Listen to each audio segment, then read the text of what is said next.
જય શ્રી કૃષ્ણ. સર્વ વૈષ્ણવોને મારા ભગવત સ્મરણ. શ્રી ગોવર્ધનનાથ કી જય. શ્રી વલ્લભાધીશ કી જય. વૈષ્ણવો આપણને રસ્તર બોળ કરી દે તેવી વાર્તા પ્રસંગો એટલે કે શ્રી શ્રીનાથજી ચરિત્રામૃતમાં મળે, અને એટલા માટે આપણે શ્રી શ્રીનાથજી ચરિત્રામૃત છે વૈષ્ણવો એનું રસપાન કરી રહ્યા છીએ. આજે એક નવી જ વાર્તા સાથે શ્રીનાથજીની લીલા નિહાળીએ.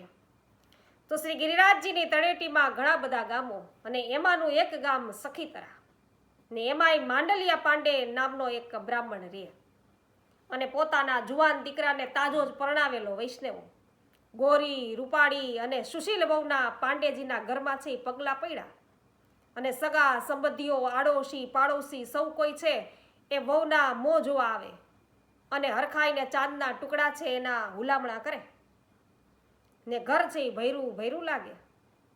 વહુનો ધીમો અને મીઠો અવાજ સાંભળી સાસુ સસરા નણંદ એની ઉપર વારી જાય. એક દિવસ એવું બન્યું કે પાંડેજીની ભેંસ ખોવાઈ ગઈ. થઈ રહ્યું પછી તો નવી વહુ ઉપર છે બધા વારી જનારા હતા, એ વહુને મેણા ટોળા મીંડા મારવા. એ કે વહુ સારા પગલા લઈને નથી આવી, હજુ તો હાથની મહેંદીનો વૈષ્ણવો રંગ છે એ ઝાખોય નહોતો પડ્યો. એ કે તાતો એ કે આને ભેંસ ખોવાઈ ગઈ, લ્યો આવીને. અને ગઈકાલે કે મારી સાસુ કે મારી છીકણીની ડબ્બી હતી એ ખોવાઈ ગઈ, એ હજી મળી નથી. ન જાણે કાલે ઉઠીને સુઈ ખોવાશે, એને આજથી ખાવામાં સૂકો રોટલો અને છાશ જ આપજો. આ સાંભળીને વહુ તો બિચારી ધ્રુજી હોય છે. છીકણીની ડબ્બી સાસુ વાપરે, ભેંસને ચરાવવા ગ્વાલ લઈ જાય, અને સૂકો રોટલો વહુ ખાય. આ ક્યાંનો ન્યાય? આ પેલા એકય વાર ભેંસે ખોવાણી નહીં હોય, કંઈ છીકણી નહીં ખોવાણી હોય, કંઈ વસ્તુ નહીં ખોવાણી હોય, એ વખતે કોણે સૂકા રોટલા ખાધા હશે? વહુના અરમાનોની ઓઢણી હતી વૈષ્ણવ એકાએક ચીથરે હાલ થઈ ગઈ, ને શું કરવું અને શું ન કરવું એને સમજાયું નહીં. એટલામાં એને દેવ દમન છે એ સાંભળ્યા, અને વ્રજવાસીઓ પાસેથી એણે શ્રીનાથજીના મહિમા વિશે ઘણું બધું સાંભળ્યું હતું. એટલે તરત જ ભલી ભોળી વહુએ મનમાં છે એ માનતા માંની દેવ દમન શ્રીનાથજી બાવાની કે હે સર્વ સમર્થ અંતર્યામી દેવ દમનજી, અમારી ભેંસ ખોવાઈ ગઈ છે, અને મારા હાથે તો એ ખોવાણી નથી, છતાંય આ સાસરિયા મને દુણે છે. હું શું કરું? હજુ તો મન ભરીને મેં સંસારે નથી માંડ્યો, અને ધણીની સાથે છાની ચપની બે ચાર વાતોય કરી નથી. ત્યાં તો આ કેવો જુલમ વરસ્યો. આ લોકો મને કાઢી મૂકશે તો હું ક્યાં જઈશ? અને પિયરમાં ઓરમાન માં છે એ તો મને દેખીને કમાડ જ વાસી દેશે. તો સાસરિયા વેરી થઈને બેઠા છે, ઉપરથી આ ભૂખનું દુઃખ. તો મારું કોઈ સગું હોય તો એક તમે જ છો, શ્યામ સુંદર, અને મને જો તમે તમારી માનતા હો તો મારું આ આટલું કામ છે એ કરી આપો ને. મારી લાજ છે એ સાચવી લ્યો. તમે તો બડા પ્રતાપી છો. એક ભેંસને આજુબાજુમાંથી શોધી કાઢી અને અમારા ઘરે પાછી મોકલાવવી એ તો તમારા માટે રમત વાત છે. જો તમે ભેંસને પાછી મોકલાવી આપશો તો હું તમને 10 શેર માખણ આરોગાવીશ. આવી માનતા રાખી. અને દેવ દમન છે એ સમયે શ્રીનાથજી એ સમયે સખાઓ સાથે વનમાં ખેલી રહ્યા હતા, અને નવી વહુનો સંદેશો છે અંતરના ઊંડાણમાંથી નીકળ્યો. એટલે અંતરના ઊંડાણમાંથી નીકળ્યો હતો એટલે તરત જ આપશ્રી શ્રીનાથજી સુધી એ પહોંચી ગયો. અને ભોળા ભક્તના સાચા કરુણ પોકારને ભગવાન સુધી પહોંચતા સી વાર લાગે. શ્રીનાથજીએ પાંડેજીની ભેંસ જ્યાં ચરતી હતી ત્યાંથી ડચકારીને ઘેરે પાછી મોકલાવી, અને ભેંસને પાછી આવેલી જોઈ અને સાસરિયા સૌ રાજી રાજી થઈ ગયા કે વાહ, વહુના પગલા તો ખરેખર સુકનવંતા હો. જંગલમાં ખોવાયેલી ભેંસ તો ભાગ્યે જ પાછી ફરે. વહુ જોતો ખરી, આ શોધવા ગયા વગર જ આપણને ભેંસ પાછી મળી ગઈ. તું તો અમારું રતન છો, રતન. અને બપોરના ઢાકો ઢૂંબો કરીને વહુ છે એ ઘરની સાફ સફાઈ કરતી હતી. તે સાસુનો ખાટલો છે એ સરખો કરતા ઓશિકાની ખોળમાં સરકી ગયેલી આ છીકણીની ડબ્બી હતી ને એના હાથમાં આવી, અને ડબ્બી લઈને એ સાસુ પાસે આવી અને ડબ્બી આપતા બોલી, તમારા રતનના બીજા સુકન જાલો માજી, શોધવા ગયા વગર આ પણ પાછી મળી ગઈ. વહુ, આપણે ઘીની ક્યાં કાંઈ કમી છે? તું આમ તારા માટે લુખા રોટલા ઘડે એ કોઈ જોઈ જાય તો કાંઈ સારું લાગે? તારે વધુ ના જોઈતું હોય તો કાંઈ નહીં, પણ થોડું થોડું ચોપડતી જા, સમજી દીકરા? હવેથી ઘરના વલોણા તારે કરવાના, અને બાપ બેટાનું ભાથું છે ને આપવા અમે મા દીકરી જઈશું. ખરે તડકે તારે હેરાન થવાની જરૂર નથી. નાહકના આવા ગોરા રૂપ કરમાઈ જશે. સાસુએ ફરી પાછું પોતાની ભાવનાનું સુકાન હતું ને ફેરવ્યું, અને એના કપટી વચનો છે એ સાંભળીને વહુ બિચારી છે એ મનમાં કૂઢી પણ શું કરે, પણ એને મન છે મનાવી લીધું કે ચાલો એ બાને માખણ તો ઉતારી શકાશે. અને ઘરના દુજાણા હતા એટલે દૂધ દહીંની રેલમ છેલમ હતી વહુના ઘરમાં તો. અને વહેલી સવારે વલોણાની દોણી ખેંચવાનો વહુના હવે ખરેખર વહુનો આ નિત્યક્રમ થઈ ગયો હતો. તો દરજ ખાસું એવું માખણ ઉતારે અને પછી ઘી તાવે. તે એક દિવસ કોઈનું ધ્યાન ન જાય એ રીતે એણે એકાદ શેર જેટલું માખણ હાંડીમાં સરકાવી દીધું અને હાંડીને સંતાડી દીધી, બાકી રહેલા માખણને તાવી દીધું. તો આમ એકવાર છે એ સરકાવાથી કામ સરી જતા હવે સાસુ છે એનો એટલો ડર એને ન રહ્યો, એટલે દરરોજ શેર બે શેર માખણ હાંડીમાં સરકાવી લે, અને થોડા દિવસમાં તો 10 શેરની ક્ષમતાવાળી હાંડી છે એ માખણથી છલોછલ ભરાઈ ગઈ. એટલે વહુએ વિચાર કર્યો, એવો વિચાર એને સ્ફીર્યો કે દેવ દમનને આવું વાસી માખણ આરોગાવવું એ ઠીક નહીં. એ તો તાજી અને અદ્ભુત ઉત્તમ સામગ્રીના રશિયા છે, તો મારું આખું એડે જતું અટકાવનારને હું કેટલી વાલી હઈશ. તો બદલામાં હું એને આવું વાસી અને બધાએ છે એ સૂંઘેલું માખણ ધરાવું? ના ના, જરાય નહીં. તો પછી શું કરું? હા, એક યુક્તિ છે. આજે ઉતરેલું બધું જ તાજું માખણ છે એ બાજુએ રાખી દઉં અને પેલાનું વાસી માખણ છે એ તાવવા મૂકી દઉં. તે ઘી થયા પછી કોને ખબર પડશે કે તાજા માખણનું છે કે વાસી માખણનું? ચાલ, તો પછી આજે ભાથું વહેલું તૈયાર કરી અને સાસુ અને નણંદને રવાના કરી દઉં, અને પછીથી હું માખણને લઈ અને દેવ દમનના મંદિરે જઈ આવું. તે વિચારી વહુએ આવો વિચાર કરી અને ગાંઠમાં છે એ વાળી લીધી અને ઝડપથી પરવારવા લાગી. અને રસોઈ છે એ ચોખથી પરવારી એણે ફટાફટ સસરા અને વરનું ભાથું છે એ તૈયાર કરી અને સાસુ નણંદને વન તરફ છે રવાના કર્યા. અને થોડી વારમાં તો પોતે પણ તૈયાર થઈ ગઈ અને હાંડી લઈને આંગણામાં ઝાપા સુધી પહોંચીને ત્યાં તો પાડોશણે છે ક્યાંક કારો કર્યો, અને વહુ છે એ બહાના બતાવીને પાછી ઘરમાં છે એ આવતી રહી. એ ગભરાઈ ગઈ, વાત ફેલાઈ જશે અને ઘરનાને ખબર પડી જશે તો? વહુ બિચારી અવઢવમાં પડી ગઈ. એણે દિનતાપૂર્વક દેવ દમનને યાદ કર્યા કે હે દયાળુ, અમારી ભેંસ ખોવાઈ ગઈ હતી અને મેં તમને એ શોધીને પાછી લાવવા વિનંતી કરી હતી, એ પ્રસંગ યાદ છે ને? તમે 10 શેર તમને છે માખણ આરોગવાની મેં માનતા રાખી હતી. આજે મારી પાસે તાજું વલોવેલું માખણ તૈયાર છે, ઘરમાંય કોઈ નથી. હું મંદિરે આવવા નીકળી હતી પણ પાડોશણ જોઈ ગઈ એટલે હું પાછી ફેરી. હવે હું શું કરું? થોડી વારમાં તો સાસુ નણંદ પણ પાછા ફરશે. આ માખણ જો એ લોકો એ લઈ લીધું તો આટલું બધું માખણ પાછું ભેગું કરતા કેટલાય દિવસો નીકળી જશે. તમે જ કંઈક ઉપાય કરો તો સારું. વિચારતા વિચારતા વહુનો કંઠ રૂંધાઈ ગયો. ત્યાં તો ઘરના વાડાનો દરવાજો ખખડ્યો. વહુ એ તરફ ગઈ. જુએ છે તો એક 7 વર્ષનો બાળક, રૂપના અંબાર સમો, અને અંદર છે એ પ્રવેશી રહ્યો છે. અરે ઓ ગોરાંદે, લાવ મેરો મક્ખન લેકે તું આ રહી थी, वो कहाँ धैर्यो है? સિન્નાજીએ વહુનો હાથ પકડી લેતા આજુબાજુ નજર છે ફેરવવા માંડી. આહ, ઓહ, तो तुम ही हो देव दमन है प्यारे? वारी जाऊं लाला, तुमने मेरी हृदय की बात जान ली ही. अभी लाई मक्खन, तुम आराम से या बाजोट पे बिराजो.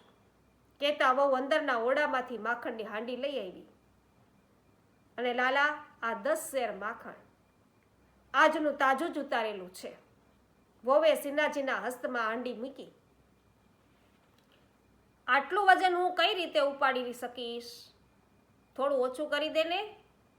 મારી માનતા 10 શેરની હતી. એમાંથી ઓછું નહીં થાય. અરે બુદ્ધુ, હું એમાંથી કાઢીને પાછું મૂકી દેવાનું નથી કહેતો, તો એમાંથી થોડું મને ખવડાવી દે ને. મારા બંને હાથમાં તો હાંડી છે, એ બે હાથેથી પકડેલી છે, તો બે હાથ એમાં રોકાઈ ગયા છે. અચ્છા, તો એમ વાત છે. તમે જાદુગરની સાથે સાથે નટખટ પણ છો. ચાલો મોં ખોલો. વહુએ રંગબેરંગી બંગડી ભરેલો હાથ હાંડીમાં નાખ્યો અને માખણનો મોટો લોંદો કાઢીને શ્રીનાથજીના મુખમાં મૂક્યો. અને ગોરા કાંડા પરની લાલ લીલી બંગડીઓનો મધુર રણકાર સાંભળતા સાંભળતા શ્રીનાથજી માખણ આરોગ્યા. અને શ્રીનાથજીના અધર હોષ્ઠનો મધુર સ્પર્શ થતા વહુને અદ્ભુત સુખ પ્રાપ્ત થયું. ભગવાન અને ભક્ત બંને અપલક નેત્રે એકબીજાને તાકી રહ્યા. અને મુખમાંનું માખણ છે એ ખલાસ થાય એટલે શ્રીનાથજી ફરી મુખ ખોલે અને વહુ ફરીથી માખણનો લોંદો છે હાંડીમાંથી કાઢે અને શ્રીનાથજીના મુખમાં મૂકે. વહુના પ્રેમ મિશ્રિત માખણથી શ્રીનાથજી સંતુષ્ટ થઈ ગયા એટલે વહુનો આગળ વધતો હાથ છે અટકાવી દીધો અને બોલ્યા, આમ શું જોયા કરે છે મારી તરફ? બિન દામિની ઉજિયાર હતી, બિન ઘન પરત કુહાર ફુહાર, મગન ભયો મનુવા તહા રૂપ નિહાર નિહાર. વાહ ભાઈ વાહ. તો દબાતા અને પ્રેમ વિવશ સ્વરે વહુ ગણગણી કે લાલા, હું તારી છું, એ તો તે મને ખોવાયેલી ભેંસ પાછી લાવી દઈને જતાવી દીધું, પણ આ ભરી દુનિયામાં મારું કોઈ ન હતું. સગો પરણ્યો પણ નહીં, પૂરો માવડિયો નીકળ્યો એ. અને એમાં આજે મને ખાતરી થઈ ગઈ કે મારું કોઈક છે. તું છે લાલા, મારું એ કોઈક તું જ છે, મારું સર્વસ્વ તું જ છે. એક વાત તને કહું, વલોણાનું કામ જ્યાં સુધી મારે ભાગે હશે ને ત્યાં સુધી દરરોજ તું આ સમયે અહીં આવ્યા કરીશ. હું તને તાજું તાજું માખણ આરોગાવીશ, આજની જેમ તારા હાથે ખવડાવીશ. લાલાએ એકદમ સરળતાથી અને મધુરતાથી પૂછ્યું અને જવાબમાં વહુએ ઘેરી લાંબી પાપણો છે ઢાળી દીધી. એના ગોરા ગાલ પર છે લાલી ધસી આવી અને રસસભર નેત્રોમાંથી નેહની સરવાણી છે વહી નીકળી. લાલા, હવે તું નીકળ, બહુ વાર થઈ ગઈ. શ્રીનાથજીના ઘુઘરિયાળા કેસ સવારતા વહુએ કહ્યું, મારા સાસુ અને નણંદને પાછા ફરવાનો સમય થઈ ગયો છે, તું ઉઠ. કહેતા વહુએ પોતાની ઓઢણી વડે નેહની વહી જતી સરવાણીને છે એ લૂછી લીધી. આ વધેલું માખણ હું લેતો જાઉં, બહાર મારા સખાઓ રાહ જોતા જોતા ભૂખ્યા થયા હશે, એમને ખવડાવી દઈશ. આટલી નિર્દોષ અને કાલીવાણી પર છે કોણ ન વારી જાય? ભલે લઈ જા લાલા, એ તારા નેગનું તારા હિસ્સાનું જ છે. આવતીકાલે આવીશ ને? વિદાયની પણ વહુ માટે વસમી છે એ જઈ રહી હતી. સ્વર છે એ રૂંધાઈ રહ્યો હતો.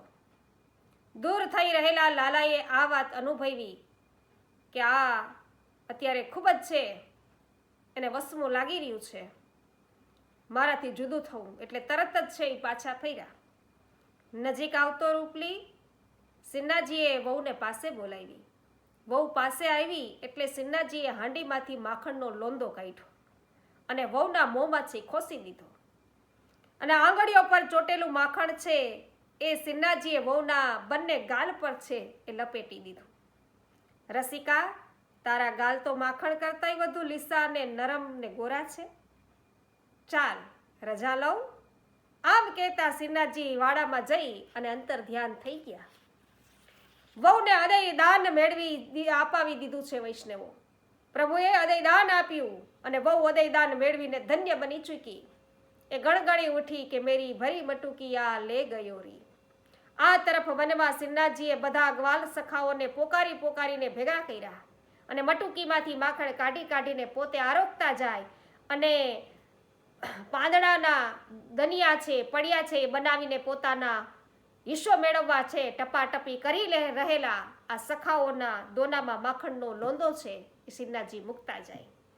લાગ મળે તો કુંભનદાસના મોંમાં પણ છે એ માખણ લપેટતા જાય અને વૃક્ષ પરથી નીચે ઉતરી આવેલા વાંદરાઓને પકડી એમના લાલ મોઢાને માખણ છે એ લપેટી અને સફેદ કરતા જાય.